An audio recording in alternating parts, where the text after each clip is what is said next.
Hello there. What is going on, everyone? We're talking about Star Wars Shatterpoint, and I'm going to be asking 10 burning questions that the community really wants to know about Star Wars Shatterpoint. It is 2023, the year of Shatterpoint, or so it seems, because it's getting officially unveiled at Adepticon, which is in late March, although it is supposed to also go up for pre-order later in January, and we can begin to expect some information to start trickling out in the coming months. And so before all of it is out there, I wanted to give you guys 10 burning questions about Star Wars Shatterpoint, things that we really want to know and the things that a lot of people are speculating on, and I wanted to narrow that list down to 10 questions, so I'm going to give you my list in just a second. Little admin stuff. If you're interested in Shatterpoint or other Star Wars tabletop miniatures games, I do invite you to subscribe. It helps out the channel a lot. Click the subscribe, like the video, share the video, all those. And if you want alerts, if you don't want to miss new content when it comes out, click that little bell for alerts. It helps out the channel quite a bit. Plus, I do giveaways all the time. We just did a really big one for New Year's, and we did the 12 Days of Life Day over December. And to enter to win any of those giveaways, you just have to be a subscriber and leave a comment on this or one of my videos. Also, would love you to check out our Discord. Sometimes we'll do giveaways in Discord as well. And it's a great family-friendly Discord. We talk about games like Legion, X-Wing, Armada, and even Star Wars Shatterpoint in there. So I would love to have you join the community. You can get all that information in the video description below. Also, I want to thank today's sponsor, Luxury Playstyle. They make amazing full metal tokens that are compatible with games like Star Wars X-Wing and Star Wars Legion.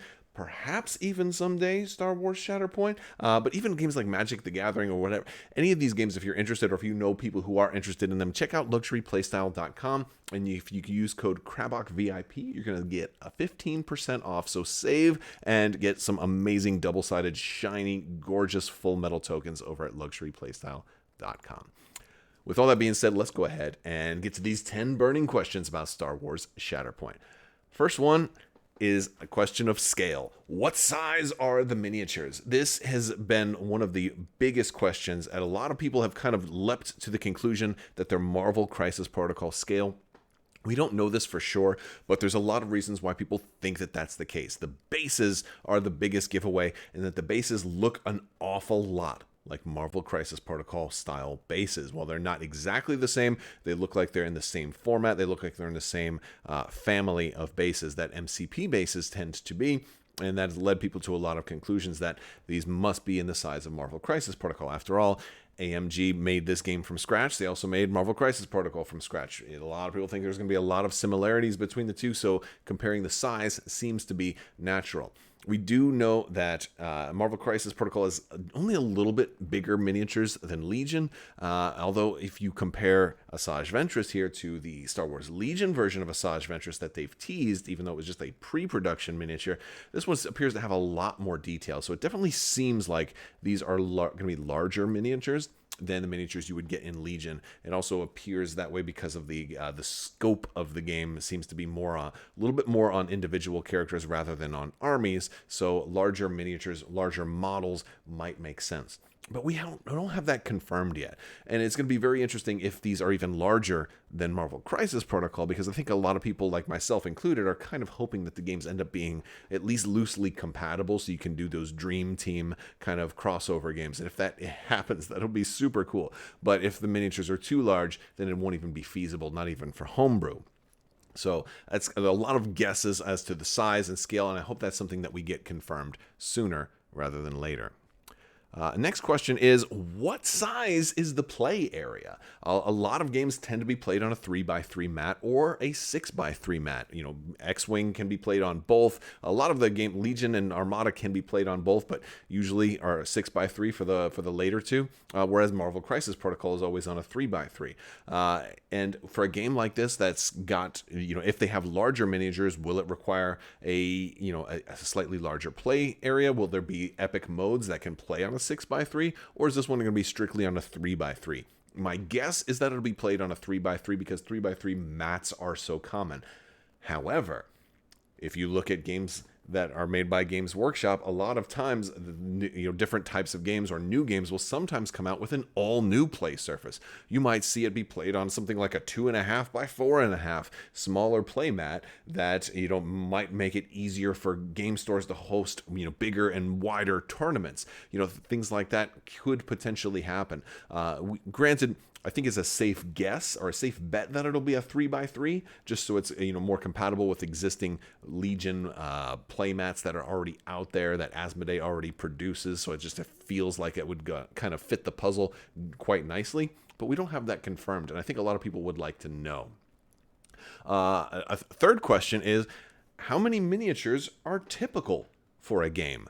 In all of the promotional artwork and the promotional photographs that we've seen somewhere in the area of like 4 to 8, but we don't know if that's typical. Sometimes games have a core set that only gives you about half of what you'd need for a normal game, and so we don't know if a game is going to typically just be 4 versus 4, 8 versus 8, 12 versus 12, or anywhere in between. It's kind of hard to tell based on some of the images that we've seen. They may have just put everything that they had on the table, as well as the first wave of expansions on the table, and said, here's everything, even if that's not necessarily something that represents a typical game. So I think it's going to be very telling how many models you're expected to have, and how much the variation is going to be. Are there going to be lists that have only 3 models or only 1 model, or are there going to be lists that can have up to 30? Will it feel like some Legion games if you get like a really big list?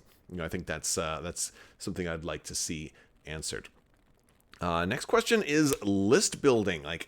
Are certain characters, do they have to be grouped together? For example, they showed us a lot of images in the launch trailer of different characters that were all grouped to something that seemed appropriate for the canon of those characters. Like, for example, Anakin with the 501st and Rex. A lot of things like that. Well, do I have to run them together? Could I run, the 501st with Obi-Wan Kenobi, for example, if I wanted to? Is that going to be legal? How is list building going to actually work? Am I able to, cherry pick different characters, or do they have to go as a team? And can I do is there a limit to how many teams I could group together, and can they intermingle? Also, can I mix good and evil characters together? That's a big one. That's one thing you can totally do in Marvel Crisis Protocol that I suspect you may not be able to do in this game, but I think it would be really cool if you could, because how many times in the Clone Wars have we seen characters, good and evil characters, team up, even if it's just momentarily? We've seen Asajj Ventress certainly work on both sides. We've even seen Dooku team up with Obi-Wan, and Anakin one time. So like these things are possible, but it's not super likely. But I think the fact that it has happened in canon means that it would be kind of cool if you could do it in Shatterpoint. I think that'd be fun.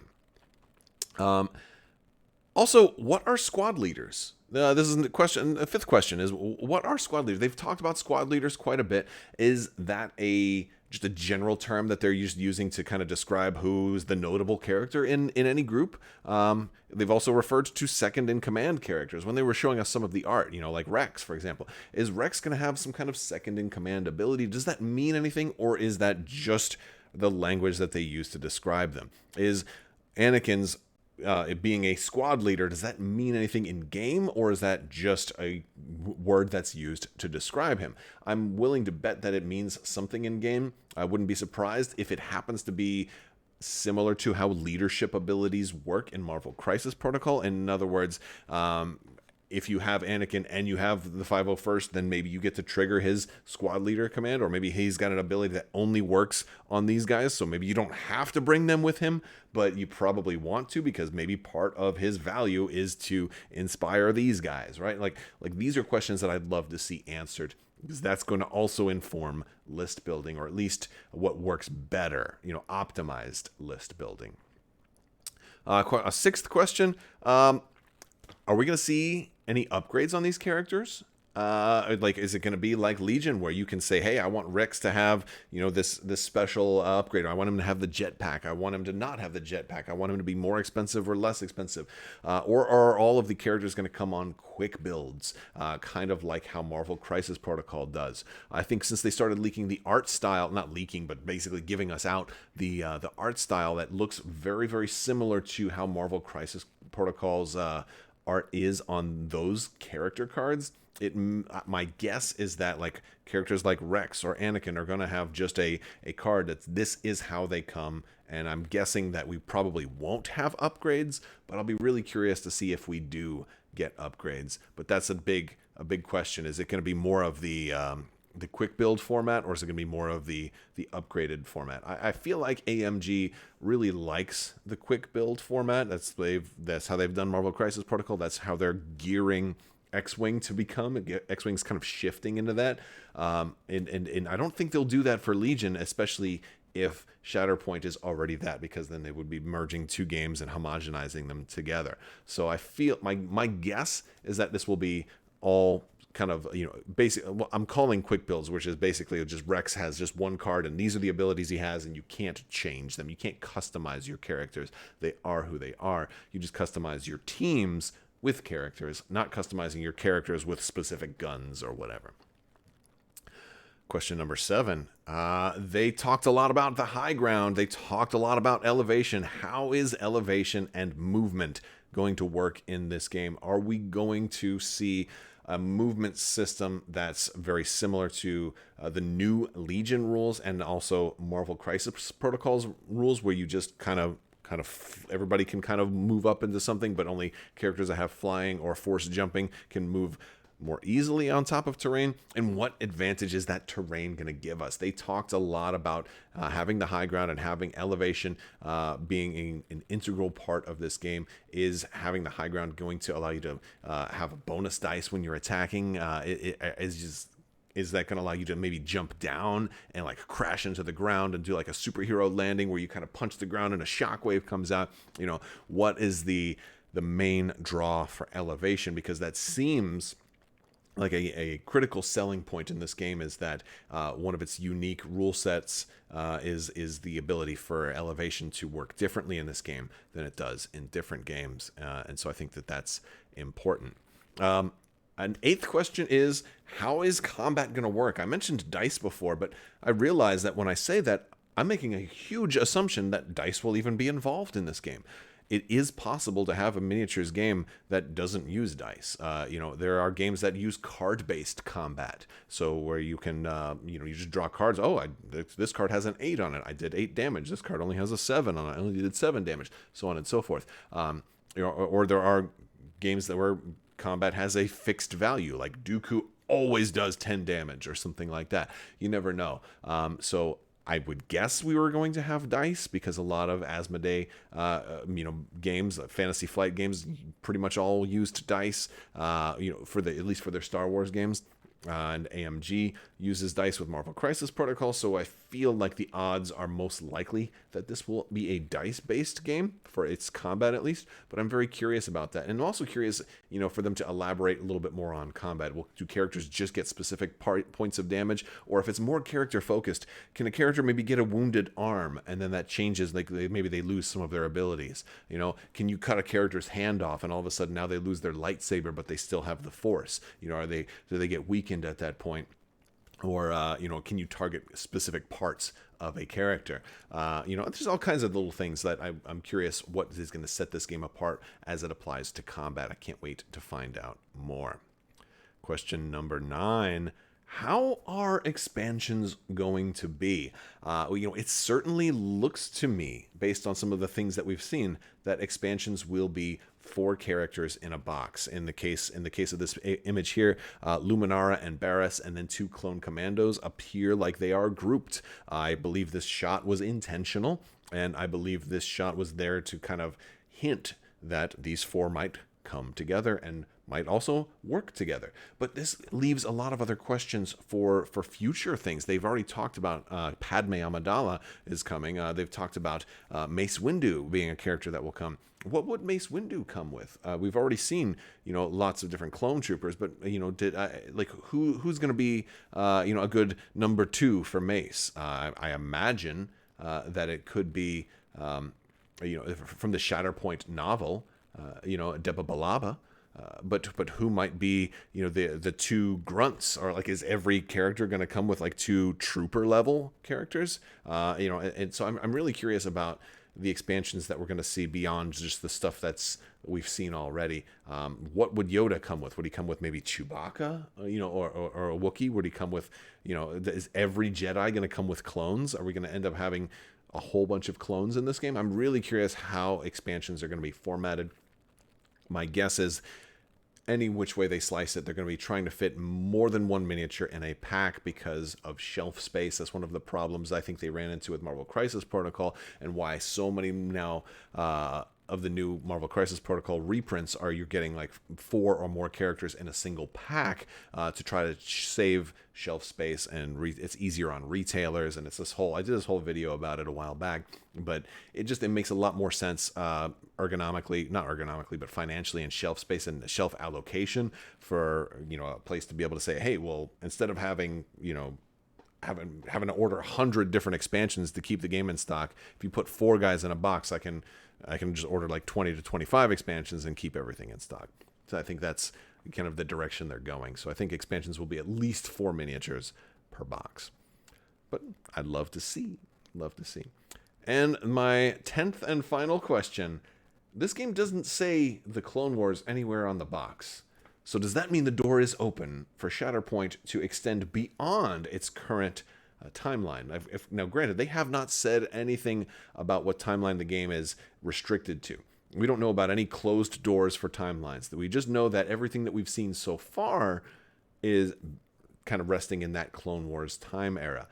Is the door open for the original trilogy? Is the door open for Darth Vader to show up in this game at some point? I think it would be criminal if he never showed up, right? What about Mando? Mandalorian Din Djarin is pretty much like the face of modern Star Wars right now. I don't mean Star Wars forever, but all of the recent stuff. He's the most popular character in recent time. And so is the door open for the Mandalorian to show up in this game? What about other time periods? What about sequel trilogy? Is the door open for eventually a Kylo Ren to show up in this game? What if we go in the opposite direction? What if we go towards the High Republic? Really popular book set right now. I definitely recommend checking out the High Republic. It's much better than I ever expected it to be. I actually didn't want to like it, but I fell in love with it. It's great. Or what if we go really far back to the Old Republic? Get Revan in here and other great characters like that. Bastila Shan and all these other, there's so many, or Satil Shan from the MMO, there's so many characters that you could go to. If this game isn't restricted to any given time period, what does the future allow them to do? Or are they locked? Is Shatterpoint restricted to only a Clone Wars era time frame? I'm very curious what their thoughts are on that. And, I think this is probably one of the last questions that they will answer, though, because I wouldn't be surprised if maybe after a year of the game being out, they finally give us a big trailer where they're jumping into some other era. But if the game ends up doing well enough, I see no reason why they won't. All right, guys, those are our 10 burning questions for Star Wars Shatterpoint. I want to hear your questions or your answers down in the comment section and also in our Discord. Keep the discussion going. I'd love to continue it with you, and hopefully we'll get some more information soon. That's going to do it for today's video, guys. I want to thank you all so much for hanging out and watching all the way to the end. If you made it all the way to the end, you are awesome, and may the Force be with you. I want to thank all my patrons, too. You guys are absolutely amazing and help make this channel possible, so thank you for your continued support. I will talk to you later. May the Force be with you. Live long and prosper. So say we all. Be excellent to each other. Party on, dudes. Always wash your socks, and Hakuna Matata.